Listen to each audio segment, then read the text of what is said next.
সাইফ, একটা বিষয়ে আপনারাও জানেন, আমরাও সংবাদ মাধ্যমে জানি, বা সবাই দেশের, আপনাদের সঙ্গে বিএনপিরও আলোচনা হয়েছে, জামায়াতের সঙ্গে আলোচনা হয়েছে, আবার আপনাদের মধ্যে যারা আছে তারা মনে করছে যে না, আমরা কারোর সঙ্গে যাব না, আমরা নিজেদের জায়গায় থাকবো।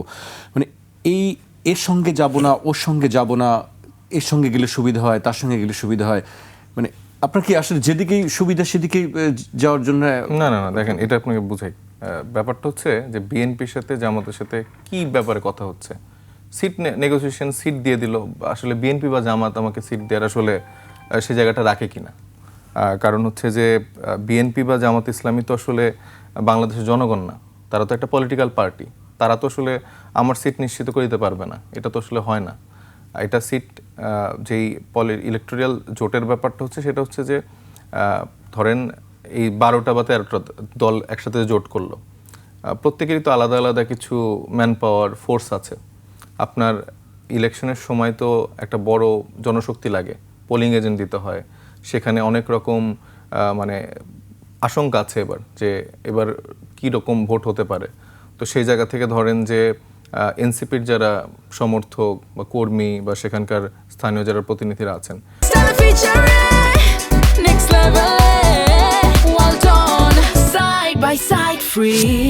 এর পাশাপাশি এই 12টা 13টা দলের যারা আছে, তারা যখন মাঠে থাকবে, মাঠে অবস্থান করবে, একটা পাওয়ার ব্যালেন্সের জায়গা তৈরি হবে। মানে চাইলেই কিন্তু তখন দেখা যাচ্ছে যে একটা বড় রাজনৈতিক দল এসে ব্যালট পেপার চুরি করা, আলোচনা চলছিল।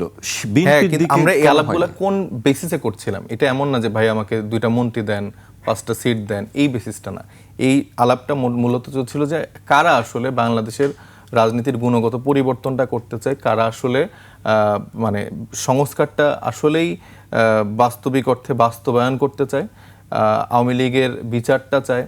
এবং এই যে আওয়ামী লীগের সাথে যারা অন্যান্য রাজনৈতিক দল যারা আসলে সহযোগিতা করে গেছে, তাদের ব্যাপারে তাদের কি চিন্তা, সেক্ষেত্রে আপনাদের মনে হয় মেইন ইস্যু, এবং এই মেইন ইস্যুতে বিএনপি আসলে কোনোভাবেই আসলে তাদের ওই মানে ইচ্ছা বা আকাঙ্ক্ষার জায়গাটা দেখায়নি, বরঞ্চ তারা ফোকাস করেছে যে পাওয়ারটাকে তারা কিভাবে চায় বা আরো কতটুকু দীর্ঘায়িত করতে চায়।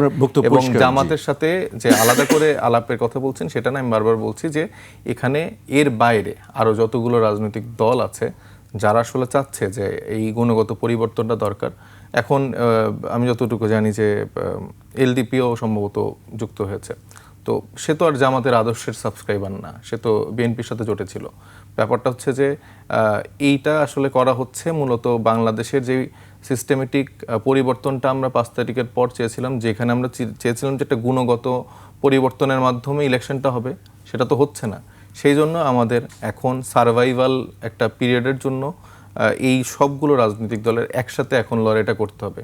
যদি এখানে বিএনপি সার্ভাইভাল, এটা মানে কি ব্যক্তিগতভাবে বলছেন নাকি পলিটিক্যাল সার্ভাইভালের কথা বলছেন? এটা বাংলাদেশের একটা প্রেক্ষাপট অনুযায়ী বলছি যে একটা পলিটিক্যাল সার্ভাইভাল এখানে দরকার। কারণ না হলে আসলে যেই মানে আপনি পাওয়ার স্ট্রাকচারের মধ্যে আছেন, যে এস্টাবলিশমেন্ট কাজ করছে, দেশি বিদেশি যেসব এজেন্সিরা কাজ করছে, তারা আসলে বাংলাদেশের রাজনীতিকে জিম্মি করতে চায়। এবং যেই জিম্মিটা 17 বছর ধরে একটা রাজনৈতিক দলকে করে রাখা হয়েছিল, যারা সেটাতে মদত দিয়ে সেই সুবিধাভোগী ছিল, আবার নতুন করে এরকম একটা পাওয়ার স্ট্রাকচার বানানো হচ্ছে, যেখানে আসলে দেখা যাবে পাকিস্তানি কায়দায় সেখানকার যেরকম একটা সেনা ব্যাক্ট একটা শাসন যেভাবে সবসময় হয়ে আসছে, এখানেও এরকম একটা ব্যালেন্স করে এরকম একটা স্ট্রাকচার বানানো হতে পারে। তো সেই জায়গা থেকে আমি মনে করি যে এখানে আসলে প্রত্যেকটা আসনে ইলেকশন কমিশনের আমি মনে করি না যে প্রত্যেকটা আসন কেন্দ্রিক সেই নিরাপত্তাটা তারা নিশ্চিত করতে পারবে। কারণ অলরেডি একটা খুনের ঘটনাকে তিনি বলেছে এরকম বিচ্ছিন্ন ঘটনা ঘটতেই পারে।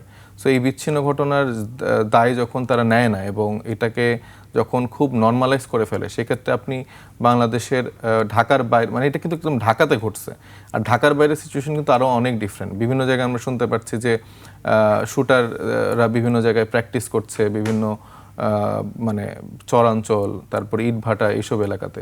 তো এখানে বাইরের থেকে আওয়ামী লীগই তো চাবে না যে আসলে ইলেকশনটা সাকসেসফুলি হোক।